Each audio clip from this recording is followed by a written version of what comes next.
Pensiero del giorno venerdì 21 marzo.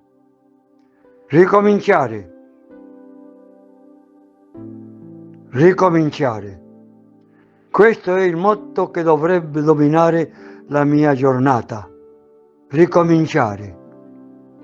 Non significa che le cose vanno bene quando tutto fila liscio, ma quando tristi o felici, sani o malati, offriamo tutto al Signore cercando di essere un altro Lui.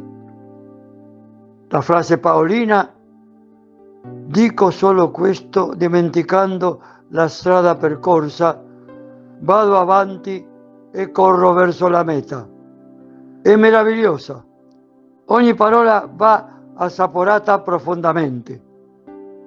C'è chi dimentica il passato, ma non si mette in cammino e tantomeno pensa alla meta. C'è chi dimentica il passato e ricomincia da capo, ma chi dimentica e si mette in cammino verso la meta è solo il santo, come San Paolo, in cui sentiamo un carisma non comune. Proviamo anche noi a fare lo stesso. Dal diario di Chiara Lubick.